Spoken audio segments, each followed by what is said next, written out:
Olá, meus caros! O Evangelho deste domingo, dia 25 de outubro, nos fala do grande mandamento do amor a Deus e ao próximo. No Evangelho deste domingo, muitos fariseus queriam surpreender Jesus em alguma contradição, para ter motivos de condená-lo. E fizeram assim a seguinte pergunta: Mestre, qual é o maior mandamento da lei?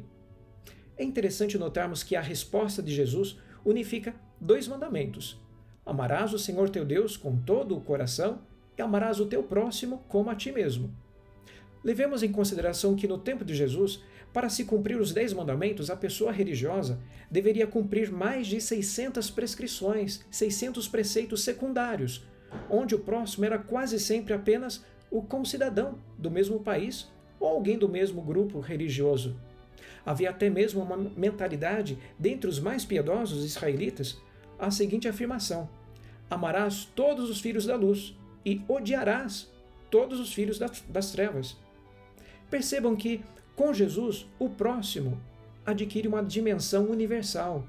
Ele dá uma compreensão totalmente nova sobre quem é o meu próximo. Este passa a ser todos, inclusive o meu inimigo. Mas a novidade maior não está apenas nisto. Jesus coloca o amor ao homem no mesmo plano do amor a Deus. E isso deveria soar como algo impensável naquela época. O evangelista João explicitou este pensamento de Jesus escrevendo em sua primeira carta, lá no capítulo 4, o seguinte: amamos porque Deus nos amou primeiro. E disse ainda: se alguém disser amo a Deus, mas odeia seu irmão, é mentiroso. Porque aquele que não ama o seu irmão, a quem vê, é incapaz de amar a Deus a quem não vê. E João conclui o seu pensamento dizendo: temos de Deus este mandamento: o que amar a Deus, ame também o seu irmão. Vejam que a questão principal dessa novidade não está no fato da importância do ser humano ter sido elevada ao nível de Deus, mas a novidade está no fato de Deus ter se abaixado até identificar-se, Ele, que é o Criador e Senhor, identificar-se com o próximo e dividir com ele o trono do amor no coração do crente. É Deus que vem ao encontro de nossa fraqueza humana. Vejam, meus caros, que quando Deus nos ensina a amar, Ele não faz isso apenas com palavras, mas Ele faz isso com a prática. Quando o próprio Filho de Deus, Jesus Cristo, se encarnou, Ele nos mostra com o próprio exemplo que amar é sair de si mesmo para ir ao encontro do outro. Nessa lógica, quando eu consigo sair de mim mesmo, me autotranscender em direção ao outro, eu consigo chegar até Deus. São Paulo nos explica isso na carta que ele escreve aos Coríntios, lá no capítulo 13, dizendo: agora amamos nessa vida como num espelho Deus, de reflexo. Depois, na eternidade, então o amaremos como Ele é.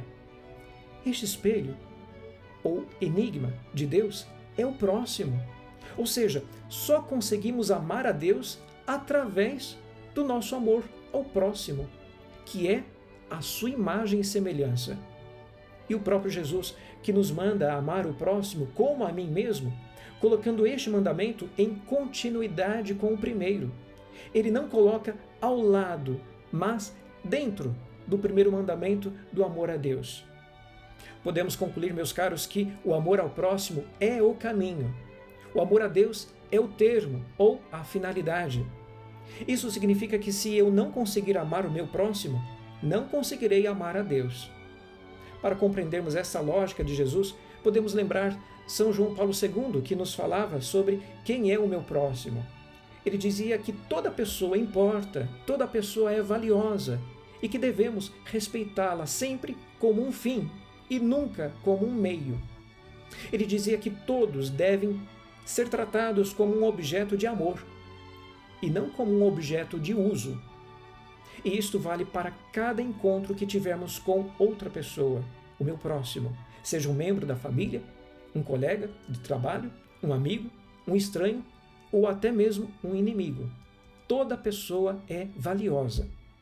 São João Paulo II dizia que se tivéssemos a consciência do valor e dignidade presentes no próximo que está à nossa frente, nós o reverenciaríamos só pelo fato dele ser a imagem e semelhança de nosso Deus.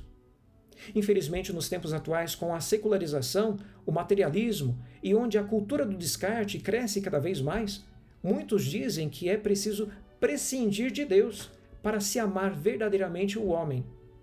Este pensamento, meus caros, é fruto da doutrina que, um século atrás, pregava a morte de Deus como condição para o advento do homem, ou do super-homem, como pregava Nietzsche, e como até escrevia Sartre, dizendo: se Deus existe, o homem é um Zé Ninguém. Ou seja, era preciso eliminar a ideia de Deus para a emancipação do ser humano. Outra causa deste pensamento contemporâneo é a própria ideologia marxista, que põe o homem como único fim e sentido da história. Amar a Deus, dizia Marx, é alienação, é desperdiçar no céu o que poderia ser destinado para a terra e para o homem apenas. O resultado de todos estes pensamentos que pregavam um amor ateu ao próximo foi que esta morte de Deus não foi preenchida pelo amor e respeito ao homem, mas ao contrário, colaborou para a destruição do homem. Basta lembrarmos dos genocídios das duas grandes guerras do século passado e todo o desprezo que se tem ao ser humano nos dias atuais. Se o verdadeiro cristão não fizer uma síntese entre os dois mandamentos, harmonizando sua doação total a Deus e uma total dedicação também ao próximo, infelizmente, corremos o risco de nos iludirmos de que estamos amando a Deus. O Evangelho é claro. O amor de Deus é exatamente o mais sólido fundamento do amor e do respeito ao homem. E que o ser humano só ficará livre totalmente de violências, manipulações e instrumentalizações quando Deus for reconhecido como o seu Criador, o seu protetor e o seu Pai. Comecemos a amar o próximo. Ele é um caminho seguro para chegarmos ao amor a Deus, pois é através do nosso irmão que Deus se nos faz presente concretamente. O exemplo disso é a parábola do samaritano ou do trecho do Evangelho de Mateus que diz: tive fome, estive nu, com sede ou doente, e o que fizestes a eles, fizestes a mim. Era Jesus presente no faminto, no nu, no encarcerado e assim por diante.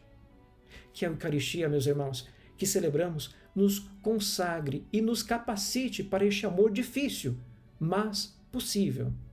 E que pela intercessão de São Pancrácio, Deus Todo-Poderoso vos abençoe, o Pai, o Filho e o Espírito Santo.